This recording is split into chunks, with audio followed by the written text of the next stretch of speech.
বন্ধুরা, সামনে যাকে দেখছেন ওনার নাম শ্যামল কুমার পাল, শ্যামল কৃষ্ণ পাল, 64 বছর বয়স। উনি থাকেন হচ্ছে বিরাটিতেই থাকেন। তা যাই হোক, ওনার যে প্রবলেম হচ্ছে প্রোস্টেটিক এনলার্জমেন্ট। সেটা কীভাবে ধরা পড়লো প্রোস্টেটিক এনলার্জমেন্ট? ওনার একদিন হঠাৎ করে দেখা গেল রিটেনশন অফ ইউরিন হয়ে গেল, যেটা পেচ্ছাপটা বন্ধ হয়ে গেল। ওনাকে হসপিটালাইজড করতে হলো, তাই তো? হসপিটালাইজড করতে হলো। করার পরে পরীক্ষা নিরীক্ষা করে দেখা গেল যে প্রোস্টেটিক এনলার্জমেন্ট হয়ে রিটেনশন অফ ইউরিন হয়েছে, পেচ্ছাপ হচ্ছে না। এইভাবেই তো ধরা পড়লো। তখন ক্যাথিটারাইজেশন করলো, তাই তো? ক্যাথিটারাইজেশন করে কিছুদিন রেখে দিল, ওষুধপত্র দিল, আবার করতে হয়েছিল।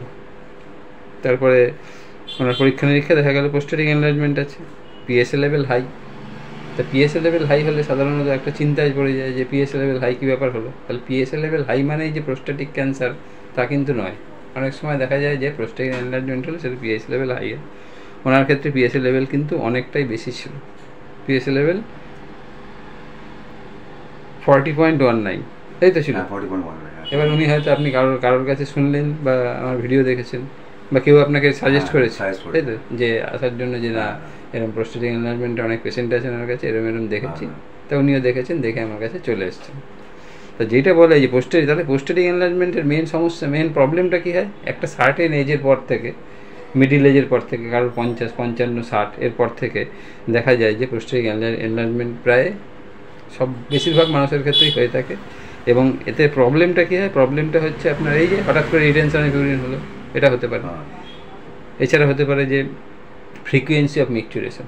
আমরা জানি frequency of micturition one of the symptom of diabetic mellitus. কারোর যদি সুগার হয় তার কিন্তু ফ্রিকুয়েন্সি অফ মিকচুরেশন হয়।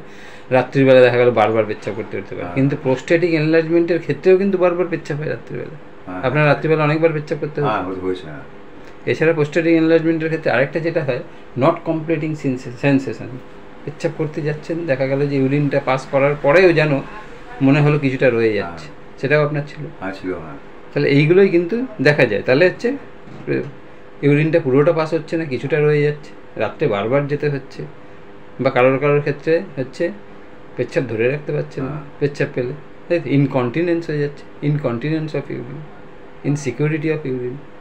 ওনার ক্ষেত্রে তাই হয়েছিল। তো যাই হোক, উনি ওই শুনে আমার কাছে চলে আসলেন। আমি ওনার সব কেস টেকিং করলাম। এই যে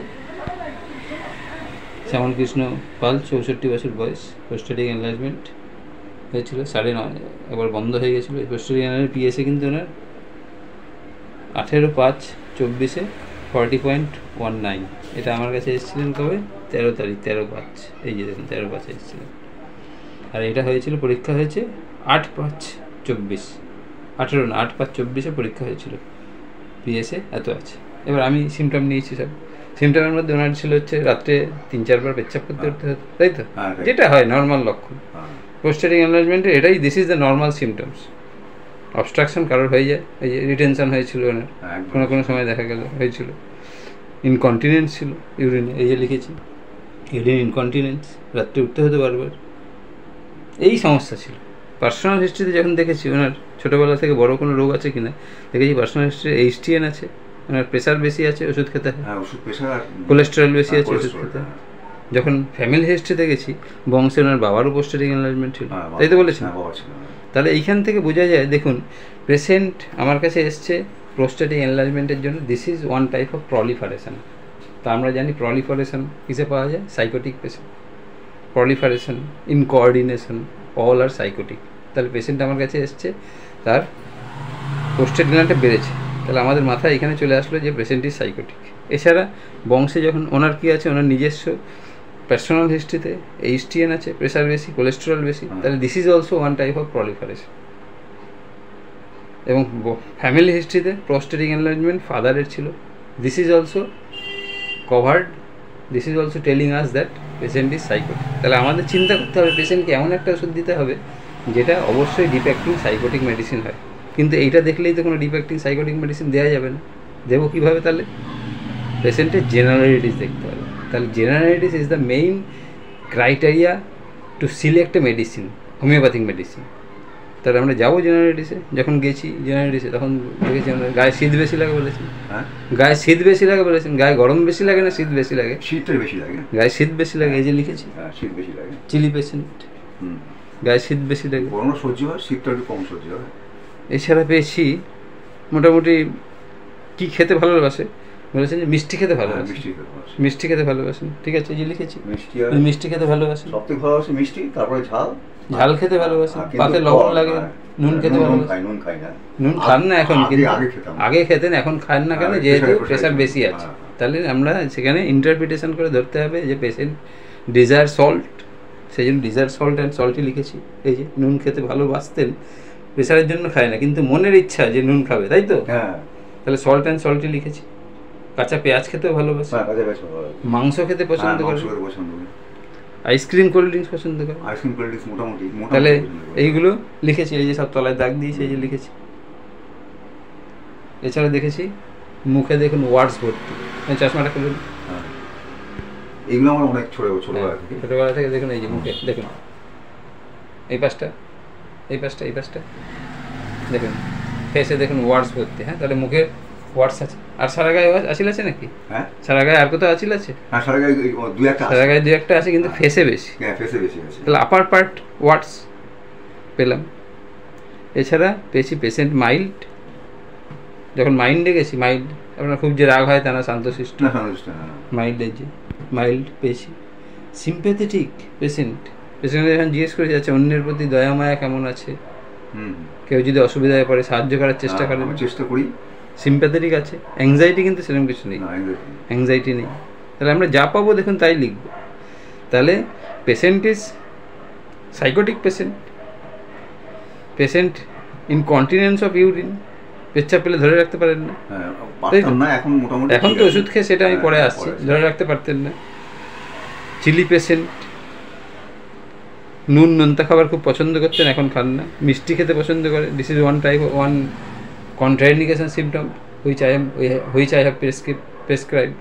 Actually I have prescribed causticum. নোনতা খেতে ভালোবাসে, ঝাল খেতে পছন্দ করে, কোল্ড ড্রিঙ্কস আইসক্রিম পছন্দ, মাংস খেতে পছন্দ। তাহলে এখানে দেখুন মাংস খেতে পছন্দ, নুন নোনতা পছন্দ, কোল্ড ড্রিঙ্কস আইসক্রিম পছন্দ, এটা পেয়েছি। মুখে ওয়ার্ডস, তাহলে upper parts wards, this is also covered by Causticum, upper parts wards, incontinence of urine, sympathetic. তো এই দেখে ওনাকে আমি দিয়েছি কস্টিকাম, এই যে কস্টিকাম 01, 02, 03, 04, 04, 05, 06, 07, 08, এই যে 4 বার ওষুধ দিলাম। 4 বার ওষুধ খেয়ে পেশেন্ট এখন কোনো প্রবলেম নেই, একদম অনেক সুস্থ, তাই তো? এখন প্রবলেম সেরকম কিছু আছে? এখন পেশেন্ট দেখুন কোনো প্রবলেম নেই, একদম সুস্থ। রাত্রে যে বারবার আগে যেতে হতো পেচ্ছাপ, রাত্রে শোয়ার পর 3-4 বার পেচ্ছাপ পেত, এখন কি একবারে যেতে হচ্ছে? না, একবারে যাই না, হয়তো 2-1 সময় হতে পারে, হয়তো কোনো সময় 2 মাসে একবার, মাসে হয়তো 1 দিন 2 দিন, মাসে একবার, 1 দিন 2 দিন রাত্রে হয়তো একবার উঠতে হলো, না উঠতেই হচ্ছে না। তাহলে দেখুন this is the improvement. Incontinence of urine, আগে যেমন বাইরে থেকে এসে বলছেন যে বাচ্চা ধরে রাখতে পারছেন না, তাড়াতাড়ি যেতে হতো, পড়ে যাবে যেন, এখন কি সেরকম হচ্ছে? তখন দরজা খুলতাম, তালা খুলতাম, পেচ্ছাপ পড়ে যাবে, তখন এরকম পেচ্ছাপ পড়ে যাবে। তো এখন কি সেরকম কিছু হচ্ছে না, এখন সেরকম। তাহলে ইনকন্টিনেন্সটা কমেছে, ইনসিকিউরিটিটা কমেছে, তারপর হচ্ছে রাত্রিবেলা 3-4 বার উঠতে হতো। তা দিস ইজ দ্য ইমপ্রুভমেন্ট। তাহলে এখান থেকে বোঝা যায় যদি আপনি একজন পেশেন্টকে ঠিক ওষুধ নির্বাচন করতে পারেন, তাহলে কিন্তু আর অবস্ট্রাকশন আর হয়েছে, পেচ্ছাপ আটকে গেছে, এরকম আর হয়েছে। ওষুধ খাওয়ার পর একবার, ওষুধ খাওয়ার পর প্রথম দিকে ওষুধ খাওয়ার পর একবার হয়েছিল, দিন 15 বাদে একবার হয়েছিল, দিন 15 পরে। তখন দেখুন সেটা কিন্তু সবে শুরু হয়েছিল, 15 দিন ওষুধ পড়েছে। এই যে ধরুন ওষুধ 1 বার 2 বার 3 বার 4 বার, মাস 3 ওষুধ চললো, এরপর আর কোনো দিন হয়েছে? আর কোনো দিন অবস্ট্রাকশন হয়েছে, পেচ্ছাপ বন্ধ হয়েছে? আর কোনো দিন পেচ্ছাপ হয়নি। তাহলে দিস ইজ দ্য ইমপ্রুভমেন্ট। তাহলে এখানেই দেখুন হোমিওপ্যাথির সাফল্যতা এইখানেই। তাহলে এই যে আপনি হোমিওপ্যাথিক ওষুধ খাচ্ছেন, আপনি satisfied? Yes, I am satisfied. এবং কেউ যদি আসে ইন ফিউচার এই প্রবলেম নিয়ে, আমি আপনার কাছে রেফার করব, ওইটা কোনো ব্যাপার না। আপনি হ্যাঁ ঠিক আছে, না আমি স্যাটিসফাইড, হ্যাঁ ঠিক আছে, তাহলে এবার স্যাটিসফাইড। হ্যাঁ, ওষুধ খেয়ে। এবং আপনি যে ধরুন পিএসএ লেভেল 40 ছিল, 40, সেকেন্ড বার যখন পরীক্ষা করালাম সেটা 20 পরে এসেছে। দেখুন লেভেল এই যে কত 40, এই যে 8.5 ছিল, 40.19, এটা যখন 24/6 করলাম পিএসএ লেভেল এসে দাঁড়ালো 24.68। This is also one type of improvement in homeopathy. তা ঠিক আছে, আপনার ভিডিওটা করলাম যাতে সাধারণ মানুষ, those who are not so much award about homeopathy, হোমিওপ্যাথিতে অ্যাওয়ারনেস কম আছে, এবং যারা আমাদের জুনিয়র ফলোয়ার আছে যে আমরা কী সিমটম পেলাম, কী ওষুধ দিলাম, অ্যাকচুয়ালি আমরা সবসময় বলি we treat the patient not the disease. হোমিওপ্যাথির যেটা মূল নীতি সেইটা ধরেই চেকাতে হবে। আমরা যদি রোগ দেখে চিকিৎসা করি তাহলে অবশ্যই রোগীকে আমরা সারাতে পারবো না। আমরা রোগীর ওভারঅল সিমটম দেখে দেবো এবং তাতেই পেশেন্ট সম্পূর্ণ সুস্থ হবে। আপনার ক্ষেত্রেও তাই হয়েছে, তো আপনি সাহায্য করেছেন, আপনাকে অনেক ধন্যবাদ। থ্যাংক ইউ, আপনাকে ধন্যবাদ।